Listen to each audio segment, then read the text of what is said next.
Indian contract act की unit number 3 में एक बहुत ही इंपॉर्टेंट टॉपिक है जो एग्जाम में बहुत ज्यादा पूछा जाता है, और वो टॉपिक है कैपेसिटी टू कॉन्ट्रैक्ट।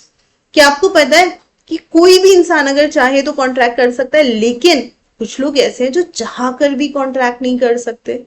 अच्छा, ऐसा भी कोई होता है जो कॉन्ट्रैक्ट करना चाहता है फिर भी कॉन्ट्रैक्ट नहीं कर सकता? डेफिनेटली ऐसे लोग होते हैं। और वो कौन होते हैं? कोई भी ऐसा पर्सन जिसने मेजोरिटी अटेन नहीं करी, वो चाहे तो भी कॉन्ट्रैक्ट नहीं कर सकता। कोई भी ऐसा पर्सन जो साउंड मेंटल स्टेट में नहीं है, वो भी अगर चाहे तो भी कॉन्ट्रैक्ट नहीं कर सकता। और कुछ लोग हैं जिसको लॉ ने ऐसे क्लियरली कर रखा है, आगे जाओ, तुम कॉन्ट्रैक्ट नहीं कर सकते। ऐसे लोग भी अगर चाहे तो भी कॉन्ट्रैक्ट नहीं कर सकते। सो कैपेसिटी ऑफ कॉन्ट्रैक्ट सेक्शन 10 के अंदर ये बताया गया है कि a person who have attained the majority can only enter into a contract, a person with sound mind can enter into a contract, और जो डिस्क्वालिफाइड नहीं है वो कॉन्ट्रैक्ट में एंटर कर सकता है। लेकिन हम ये चीज पढ़ेंगे डिटेल में। सो एज ऑफ मेजोरिटी क्या होता है? इंडिया में कोई भी पर्सन ने अगर 18 साल की उम्र से आगे बढ़ चुका है, any person have attend the age of majority that is 18 years, उसे मेजोरिटी एक्ट के हिसाब से मेजर कहा जाता है। ठीक है, यानी इसका मतलब ये हुआ कि 18 साल से कम का जो बेचारा इंसान है वो कॉन्ट्रैक्ट कर ही नहीं सकता है। बिल्कुल सही समझे हो। तो ऐसा क्यों? क्योंकि कॉन्ट्रैक्ट करते ही लोगों का लीगल ऑब्लिगेशन क्रिएट हो जाता है ना। और अगर कोई भी पर्सन लीगल ऑब्लिगेशन की जब बात कर रहा है तो फिर यार वो लाइबल होगा कुछ चीजों के लिए। और 18 साल से छोटा तो हम कहते बच्चा है, बच्चे को कैसे कोई लीगल ऑब्लिगेशन में डाल सकता है? ठीक है, ये वाला जो माइनर वाला जो अब हम पढ़ने वाले हैं, रूल्स रिगार्डिंग माइनर्स पोजीशन, ये बहुत इंपॉर्टेंट है एग्जाम के लिए। तो इसलिए बहुत ध्यान से सुनना, ये सारे पॉइंट्स समझने की कोशिश करना, ताकि हम लोग इसे मतलब अच्छे से समझ सकें। Okay, what I am writing अभी पता चल जाएगा। सो माइनर से रिलेटेड कुछ रूल्स ले डाउन है। माइनर की पोजीशन क्या होती है, माइनर कब लाइबल होता है कब नहीं होता है, उसके बारे में कुछ इन्फॉर्मेशन है, इसको ध्यान से समझते हैं। सबसे पहले, any contract made with minor shall be void ab initio. Minor के साथ अगर आप कोई भी कॉन्ट्रैक्ट कर रहे हो तो वो लीगली वैलिड होता ही नहीं है, वो शुरुआत से ही वैलिड नहीं है। It is as good as illegal contract, भैया उसकी कोई वैलिडिटी है ही नहीं। So there was a case between Mohori Bibi versus Dharmodas Ghosh. क्या था केस? एक धर्मोदास घोष था जो कि माइनर था। उसने अपना घर गिरवी रखकर उसने मनी लेंडर से कहा कि मुझे 20,000 उधार दे दो। मनी लेंडर ने कहा 20,000 नहीं, देखो मैक्सिमम मैं 8,000 रुपए उधार दे सकती हूँ। तो मोहरी बीवी ने 8,000 रुपए धर्मोदास घोष को क्या किए, उधार दिए। और इमीडिएटली 8,000 रुपए ले लिया और फिर धर्मोदास घोष चला गया और उसने क्या किया, उसने केस फाइल कर दिया कॉन्ट्रैक्ट कैंसिल करने का कि अरे मेरा घर गिरवी लेकर बैठी है वो, मैं तो माइनर हूँ, माइनर थोड़ी कुछ गिरवी रखवा सकता है, उनको कहो मेरा घर वापस दे। मोहरी बीवी ने ये तक कहा कि यार घर तो वापस ले लो, लेकिन जो 8,000 रुपए मैंने उधार दिए कम से कम वो रुपए तो दे दो, इंटरेस्ट ना सही, एटलीस्ट जो 8,000 रुपए दिए वो तो वापस दे दो। पर वो भी कोर्ट ने कहा नहीं मिलेंगे, माइनर तो कॉन्ट्रैक्ट कर ही नहीं सकता है। समझ गए? माइनर क्योंकि कॉन्ट्रैक्ट नहीं कर सकता तो उसके साथ अगर आप कॉन्ट्रैक्ट कर रहे हो that is going to be void ab initio. Is it illegal? No, it is not illegal, it is void. Okay, आपको उसके लिए सजा नहीं मिलेगी, लेकिन कॉन्ट्रैक्ट से आप कोई बेनिफिट नहीं निकाल सकते हो, आप कोई ऑब्लिगेशन नहीं निकाल सकते हो। माइनर ने तो कह दिया मैं तो माइनर हूं, मैं तो नहीं लोन पे करूंगा। अब आप माइनर को एनफोर्स नहीं कर सकते हो कि उसको लोन पे करना ही पड़ेगा। समझ गए? बहुत इंपॉर्टेंट चीज है। Number 2, no ratification after attaining majority. Minor कभी भी ऐसा कोई कॉन्ट्रैक्ट नहीं कर सकता कि यार अभी मैं आपसे लोन ले लेता हूँ, जैसे ही मैं मेजर होऊंगा मैं लोन को एक्सेप्ट कर लूंगा फिर आपको पे कर दूंगा। नहीं हो सकता। माइनर कभी भी ऐसा प्रोमिसरी नोट नहीं बना सकता कि यार मैं आज ना 17 साल 3 महीने का हूँ, मैं आपको ये प्रोमिसरी नोट लिखकर दे देता हूँ, जब मैं 18 साल 2 महीने का हो जाऊंगा तब ये ड्यू होगा ना। 11 मंथ्स का प्रोमिसरी नोट है, तब तो आप मेरे से पैसे ले ही सकते हो, तब तो मेरे को लाइबल कर ही सकते हो। नहीं कर सकते। क्यों नहीं कर सकते? कॉन्ट्रैक्ट में चाहिए कंसिडरेशन, कंसिडरेशन तो तुम माइनर थे तब आपने ले ली। अब कॉन्ट्रैक्ट तो वैलिड ही नहीं है ना बिना कंसिडरेशन के, तो तुम अभी कोई ऐसा प्रोमिसरी नोट बनाकर ले रहे हो, दे रहे हो कि मैं मेजर होते ही वो पेमेंट कर दूंगा, नहीं है, वो वैलिड ही नहीं है प्रोमिसरी नोट। तो रेटिफिकेशन का मतलब होता है करेक्शन। तो ऐसा नहीं कि माइनर माइनॉरिटी में कॉन्ट्रैक्ट करे और मेजर होने के बाद वो उसको करेक्ट कर दे, नहीं कर सकता। Minor can be beneficiary and he can take benefit out of contract, ये बढ़िया चीज है ना। मतलब मुझे नहीं पता आप लोगों में से कितने लोग अभी भी माइनर है, अगर हो तो ये तुम्हें पढ़ के लगेगा कि यार मजा ही आ गया। और जो लोग नहीं वो सोचेंगे पहले नहीं बता सकते थे, ये तो हमारे स्कूल में होना चाहिए था टॉपिक। सो माइनर किसी भी कॉन्ट्रैक्ट का बेनिफिशियरी बन सकता है, लेकिन हम उसे लाइबल नहीं ठहरा सकते किसी भी चीज में। सो आप किसी भी माइनर के फेवर में कुछ प्रॉपर्टी ट्रांसफर कर दो, वो लीगली वैलिड कॉन्ट्रैक्ट है ना। माइनर को कोई बेनिफिट प्रोवाइड कर लो, अरे पार्टनरशिप में पार्टनर बना दो और सिर्फ प्रॉफिट दे दो, लॉसेस के लिए लाइबल मत करवाओ। डेफिनेटली माइनर वैसे पार्टनर नहीं बन सकता है क्योंकि अनलिमिटेड लाइबिलिटी होती है, लेकिन सिर्फ प्रॉफिट के लिए माइनर पार्टनर बन सकता है। Number 4 very important, minor can always plead minority. आप में से जिसके भी छोटे भाई बहन है, ये पॉइंट तो तुम सबसे ज्यादा समझ सकते हो। मैं तो छोटा हूँ, मुझे तो पता ही नहीं था, मेरे को तो भैया ने बोला था, मैंने वैसे वैसे ही किया। अच्छा भैया से पूछा भी नहीं, मम्मा यार मेरी कोई गलती नहीं है, मेरे को भैया ने बोला था कि तू ऐसे ऐसे कर ले, इसलिए मैंने कर लिया। मेरे को थोड़ी समझता है, और मम्मी के 2 थप्पड़े पड़ी बड़े भाई बहन को। समझ गए। Minor can always plead minority, minor हमेशा कह सकता है मैं तो माइनर हूं, आई डोंट नो, जो भी किया है मेजर ने किया है।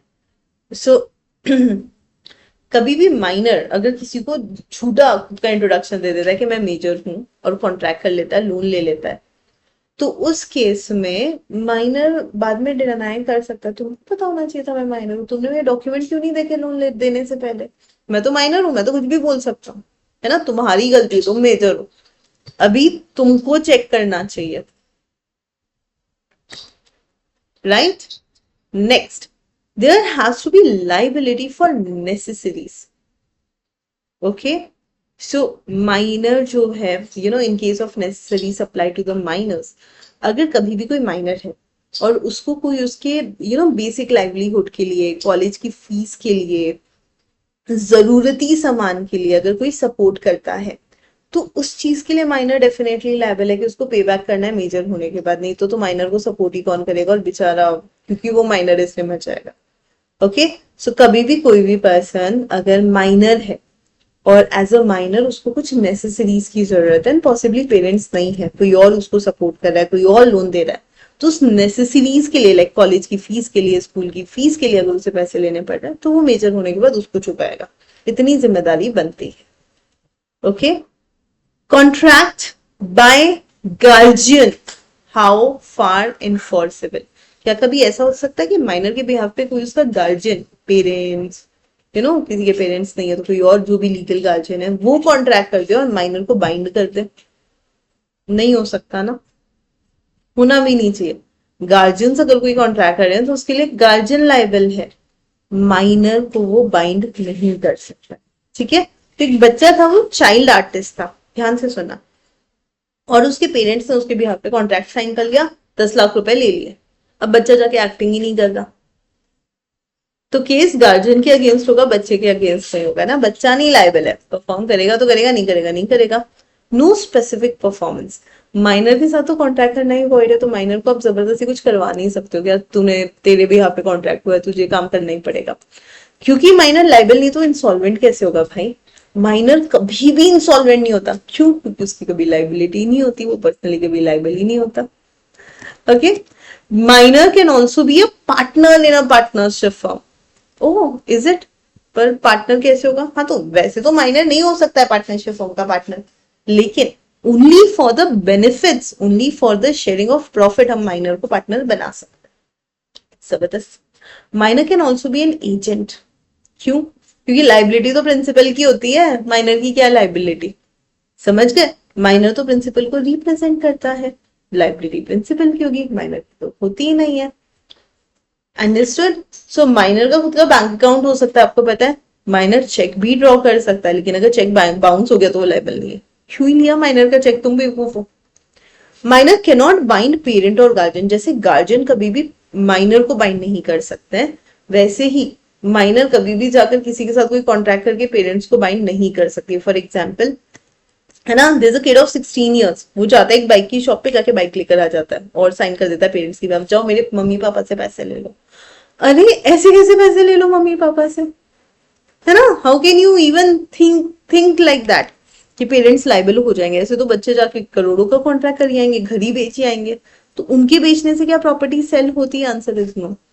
सो माइनर्स जो है they can not bind parents, minor can not bind guardians, वो पेरेंट्स के बिहाफ पर जाकर कॉन्ट्रैक्ट नहीं साइन करके आ सकते। Joint contract by minor and adult, ठीक है? अब ये देखो, ये इंटरेस्टिंग है। आ गया, हाँ।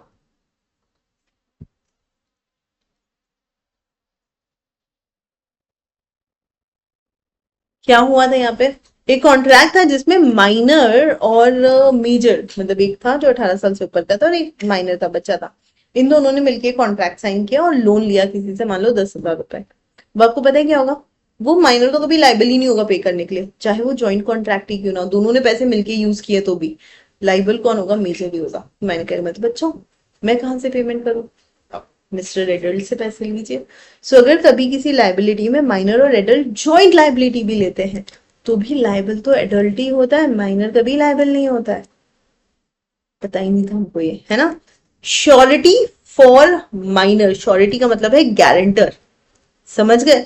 तो किसी ने अगर माइनर का गारंटी लिया है तो नॉर्मल गारंटी कॉन्ट्रैक्ट में तो क्या होता है? पहले जिसने लोन लिया उससे पैसे मांगते हैं, वो नहीं देता है तो गारंटर से पैसे मांगते हैं, करेक्ट है ना? लेकिन माइनर का अगर कोई गारंटर है, डायरेक्टली उसी से पैसे मांगेंगे, भाई तू जाने माइनर जाने, हमें तो तू दे दे, तूने गारंटी दी है। ओके। मिस्टर ए ने, एक बच्चा है, उसके मोबाइल के लिए गारंटी दी थी कि भाई इसने पेमेंट नहीं दिया तो मैं दे दूंगा। दुकानदार सीधा मिस्टर ए से ही पैसे मांगेगा कि तुम जानो, बच्चा जाने, तुमने गारंटी दी, अब तुम लायबल हो। ओके। माइनर क्या किसी कंपनी का शेयर होल्डर बन सकता है? एक्चुअली अगर पैसे देने हैं तो नहीं बन सकता, लेकिन फुल्ली पेड अप शेयर अगर कोई माइनर को ट्रांसफर कर रहा है बिल्कुल बन सकता है। Okay, so suppose like my dad, जब मैं माइनर थी उन्होंने कुछ कंपनी के शेयर्स लेके मेरे नाम पे कर दिए, पेमेंट उन्होंने ऑलरेडी कर लिया, तो बेनिफिट्स के लिए तो definitely I am always in ना, माइनर हमेशा इन होता है। Okay. Last but not the least, liability for torts. Now this is important. TORT, tort word का मतलब होता है कोई भी चीज जो एथिकली सिविली गलत है। ओके। आपने किसी को बोला कि भाई मैं तेरे से ये चीज ले रहा हूं, मैं इसका बहुत ध्यान रखूंगा, फिर आपने सामने वाले की चीज घुमा दी, चोरी हो गई, कुछ भी हो गया, टूट गई, अब उस चीज के लिए आप लायबल हो। Okay.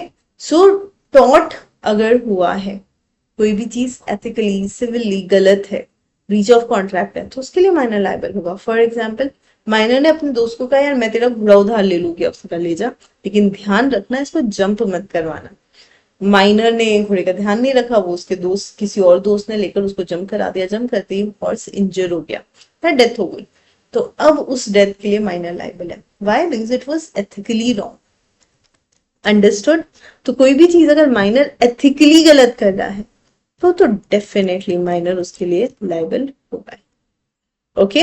So the first segment is done, capacity of the party का। सेकेंड सेगमेंट पर चलते हैं। The second segment is person of sound mind. Section number 12 कहता है इंडियन एक्ट का कि जब तक कोई पर्सन साउंड माइंड का नहीं है कॉन्ट्रैक्ट करने के लिए, तब तक वो कभी भी कॉन्ट्रैक्ट में एंटर नहीं करेगा।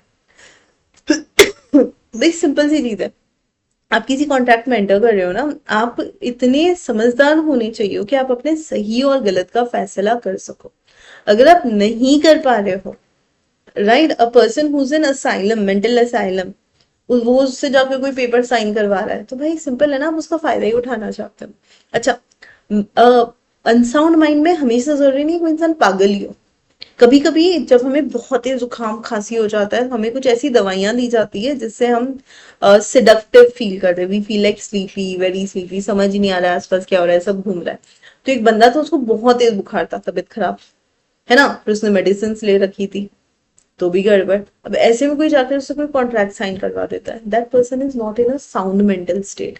वो खुद का सही गलत सोचने की पोजीशन में नहीं है, वो रैशनल डिसीजन नहीं ले सकता है। रैशनल मतलब समझदारी वाला डिसीजन नहीं ले सकता है। तो ऐसे पर्सन से अगर आप कोई भी कॉन्ट्रैक्ट साइन करवा रहे हो तो वो लीगली वैलिड नहीं है। Okay. So now when we say कि कोई पर्सन है जो यूजुअली साउंड माइंड का होता है, हमेशा उसका दिमाग सही है, हमारी तरह है, लेकिन वो बीमार हो गया, कभी से को अनसाउंड माइंड का हो जाता है जब वो दवाइयां लेता है, तबीयत खराब होती है। तो जब वो अनसाउंड माइंड का है, अगर तब वो कोई कॉन्ट्रैक्ट कर रहा है, उसको प्रूव करना पड़ेगा कि यार ये तो मैं बीमार था तब तुमने साइन करवा लिया। तो जब वो अनसाउंड माइंड का अगर तब कोई कॉन्ट्रैक्ट में एंटर कर रहा है, वो कॉन्ट्रैक्ट लीगली बाइंडेड नहीं होगा। ओके, ये तो हुई एक चीज। दूसरा, एक पर्सन यूजुअली अनसाउंड माइंड का पागल है, एक्चुअली इलाज चल रहा है उसका, लेकिन जब उसको दवाइयां दी जाती है वो एकदम ठीक हो जाता है ना। डेली जब उसको 1 बजे से 3 बजे तक दवाई का असर रहता है, वो ठीक रहता है। उस समय अगर वो कोई कॉन्ट्रैक्ट कर रहा है तो वो लीगली वैलिड है। सो एक मूवी आई थी आमिर खान की, गजनी, है ना, जिसमें उसको शॉर्ट टर्म मेमोरी लॉस होता है, फिर उसको ऐसे रह रहे की चीजें याद आ जाती थी थोड़े टाइम के लिए। जब उसको चीजें याद थी तब वो कोई कॉन्ट्रैक्ट साइन कर रहा है because he was a businessman, तो वो लीगली वैलिड है। लेकिन जब वो भूल गया अपनी याददाश्त, तब अगर उसने कुछ कॉन्ट्रैक्ट साइन किया तो वो लीगली वैलिड नहीं है। समझ गए? एंड द लास्ट थिंग इस कॉन्सेप्ट के अंदर, ये बहुत इंपॉर्टेंट है भाई, ये जो हम कहते हैं ना कि कौन कॉन्ट्रैक्ट कर सकता है कौन नहीं कर सकता, capacity is very important for exam. So contract by disqualified person, कोई भी पर्सन जिसको किसी भी तरह का डिस्क्वालिफिकेशन है ना, जैसे वो कॉन्ट्रैक्ट नहीं कर पा रहा है because of the legal status, या वो कोई फॉरेन सॉविनर है, कोई एम्बेसी है, you know there are certain people जिसको लॉ ही कह देता है कि भैया तुम ना कॉन्ट्रैक्ट नहीं कर सकते हो, तुम एलियन एनिमी हो, तुम ऐसी कॉर्पोरेशन हो जिसको हमने बोला हुआ है तुम कोई कॉन्ट्रैक्ट नहीं करोगे। तो अगर किसी पर्सन को एक्सप्रेसली डिस्क्वालीफाई किया है कि तुमको कॉन्ट्रैक्ट करने की परमिशन नहीं है, वो अगर किसी भी कॉन्ट्रैक्ट में एंटर करता है तो कॉन्ट्रैक्ट लीगली बाइंडेड नहीं है। ओके, अगर कोई पर्सन अनसाउंड माइंड का है, एक चीज रह गई थी, ध्यान से सुनना, वो कोई पर्सन अनसाउंड माइंड का अगर उसने फ्रॉड किया तो बेटा आप उसके साथ कॉन्ट्रैक्ट करोगे तो वो फ्रॉड करेगा ना। ऐसे इंसान के साथ आप कॉन्ट्रैक्ट ही मत करो, वो तो फ्रॉड करने के लिए कॉन्ट्रैक्ट कर रहा है। किसी पर्सन को अगर अनसाउंड माइंड का डिक्लेयर किया हुआ है और अगर उसने फ्रॉड किया है, वो लाइबल नहीं होगा। आप बेवकूफ हो गए, आप उसके साथ कॉन्ट्रैक्ट कर रहे हो। समझ गए? So this is minor, sound mind and disqualified person. ये तीनों एग्जाम्पल इंपॉर्टेंट है। क्वेश्चन अगर आता है इसमें से तो 6 मार्क्स का क्वेश्चन जनरली पूछा जाता है। इंपॉर्टेंट केस यहाँ पर है मोहरी बीबी वर्सेस धर्मोदास गोस्वामी। किसी को कोई भी डाउट, मतलब यूनिट 3 का अगर मुझसे कोई पूछे ना, मैं कहती हूँ उसके ना 4 पार्ट्स हैं। पहला पार्ट है कैपेसिटी ऑफ द पार्टी, दूसरा पार्ट है फ्री कंसेंट, तीसरा है लॉफुल कंसिडरेशन एंड ऑब्जेक्ट, और चौथा पार्ट है expressly declared void. Capacity of contract is like okay, free consent बहुत बड़ा है, देन लीगल ऑब्जेक्ट और ये नॉट एक्सप्रेसली डिक्लेयर वॉइड छोटे छोटे से। तो हमने अभी एक सेगमेंट पूरा कर लिया, 4 में से एक बड़ा सेगमेंट पूरा हो गया, एंड वी कैन सेफली से 25% यूनिट 3 हो गया। तो इसके बाद you can feel like very good. मतलब बच्चों को बहुत दिक्कत आती है कई बार कि यार मैम ये कैपेसिटी ऑफ कॉन्ट्रैक्ट है, तो इसमें आपको मैंने स्पेसिफिकली इतना समझा दिया। ठीक है, कुछ भी डाउट है तो डेफिनेटली आप पूछ ही सकते हो।